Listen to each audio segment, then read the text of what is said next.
let's move on to the linebackers meat of the position. So last week, lots and lots of goodies and hits. So Juwan Bentley had a season high 12 tackles, with a recommendation last week, as well as 9 of which were solo. Troy Anderson, down week, very disappointing in terms of production. Only 3 tackles and a forced fumble, but he did play 88% of snaps. Michael Walker was an afterthought. Like we talked about on the show last week, I said I'd play Troy Anderson, I'd pick him up and drop Michael Walker, which was the right process. Production didn't come. Maybe it's the weather, something that I think I'm willing to trust and give him another shot next week. And I also talked about Jermaine Pratt, only 3 tackles and a pass defense in a really good matchup. So very disappointing there, but that's kind of the volatility we've seen from him at times this year. So disappointing there, but we're going to try to go 3 for 3 this week. I want to start with Robert Spillane. So I'm a Steeler fan, as I got right here. I'm saying this because I know who Robert Spillane is, and it's not that good. We'll see. He's textbook old school linebacker. He is big body. You don't want him dropping into coverage, but he'll fill the gap and he'll run stuff. And that's what he's done the last 2 weeks when he's been 100% snap linebacker. That hasn't happened any other week this season. They are moving around this linebacker, trying to find some combination that works, and it did work for the Steelers this past week. They limited Josh Jacobs. Robert Spillane is the guy that they're rocking with right now. I do think they make it 3 weeks in a row because they have a really good matchup for someone like Robert Spillane. They face Baltimore, which is an average matchup, but still better than Carolina and the Raiders were over the last 2 weeks.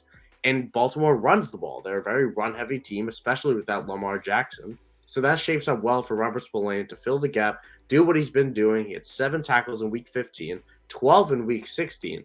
He's still on a lot of wires because of the lack of production year long. But the last 2 weeks, he's been a solid start. I think that's easily going to make it 3 in a row. And if you need a linebacker start, we're not holding Fab for anything at this point. I'm willing to – he is my probably top IDP get if he is available on your wire still this week. Yeah, I completely agree. And I think that Baltimore matchup becomes a little bit more favorable just since Lamar Jackson hasn't been playing, since they're running the ball a lot more. That just offers plenty more opportunity for those linebackers to get in there and make more stops. So I like that pick for this week. One I threw up here for the week would be linebacker for the Las Vegas Raiders, Luke Masterson. In light of the Jayon Brown IR stint and Denzel Perryman getting injured, he's seen an increase in snaps, just up to 57 this last week, where he actually had – here, let me look it up here. I know I had it all. I didn't write it all out. Anyways, he had double-digit tackles this last week. He had 9 last week, so 19 just in the last 2 weeks. And he's also had a tackle for a loss in each of those weeks. So he's seen a lot more snaps in this Las Vegas Raiders defense. That otherwise isn't really all that impressive, but there's plenty of opportunity for that linebacker position, especially since there's just been so many injuries to this defense. Masterson's really been able to come in throughout the season and fill in and be a serviceable fantasy asset. So I think he'd be someone you can rely on to get plenty of snaps, just for the simple fact of the injuries and just obvious playtime he's been getting. So definitely worth a good stream this week. I think we're really learning something about, if we didn't know it already, about the linebacker position this year, of how replaceable it can be. We are in week 17. I think Luke Masterson is a smash start this week, especially against the 49ers and the run-heavy team they are. We talk about Robert Spillane being a smash start, smash play.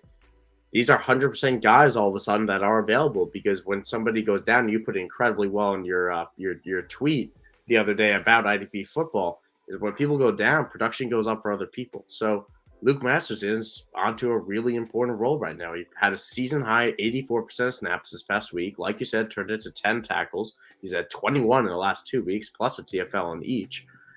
And again, plays the 49ers. I think he's a smash play as well, and somebody that is on a lot of waiver wires, despite us talking about him early in the year because of, like you said, the Jayon Brown injury, the Divine Diablo injuries. And, listen, there are guys out there that, will help you fill the hole that those guys left behind. So I'm going to throw out one other name. I think we are both in agreement that we like Luke Masterson and Robert Spillane a lot more than the third name here. But in terms of readily available, I think you could do a lot worse than Anthony Barr this week. So Dallas Cowboys linebacker right now hasn't had a lot of top tier production because that's not really how the Cowboys use their linebackers. It's not very, they don't have an every down guy most weeks, and it's typically a one linebacker shifting in. Damone Clark, Lane Vander Esch, Anthony Barr. But now Vander Esch, I expect him to miss Thursday's game. Didn't practice yesterday, although it was a walkthrough. I don't expect him to practice today. He didn't play this past week. It opened Barr up to a larger role this week, up to 7 tackles in back-to-back weeks. He should face Derrick Henry, although he also didn't practice this past week. Either way, it's a run-heavy Titans team. And Anthony Barr played 90% of snaps in Week 15. I think as long as Van Der Esch is out, I think Barr is in for a very high floor type of play. And again, like I said, I would rather have Luke Masterson. I would rather have Robert Spillane. But I think Anthony Barr will get the job done to a high floor type of performance with a high enough ceiling because of how bad this Titans offense is in terms of turnover potential, forced fumbles with Malik Willis. I think Anthony Barr will have a pretty solid day. Somebody I might be looking at for IDP props as well when the lines open up. Yeah, absolutely. And just kind of reiterating that that run first mentality for the Tennessee Titans just offers a lot more opportunity considering there's just really not going to be a lot of successful offense to capitalize on with Malik Willis in there right now until he gets his feet under himself. So they're inevitably going to rely on the pass, whether that be with Malik Willis, Dontrell Hilliard, or Derrick Henry, whoever ends up playing in the backfield this week. So solid pick there. Yeah, and now I mean, Dr. Hilliard's. I mean, I don't even think he's healthy anymore. So it's the Hassan Haskins show potentially. Oh, yeah, I guess it's a banged up Titans team. I don't think there's, with the exception of I guess maybe the Chargers and obviously the 49ers. I'm not sure any team has had worse injury luck this year than the Tennessee Titans. From Harold Landry early in the year to the numerous injuries at safety and at linebacker, David Long, Zach Cunningham, Jeffrey Simmons missing some time this year. So just brutal for them. But let's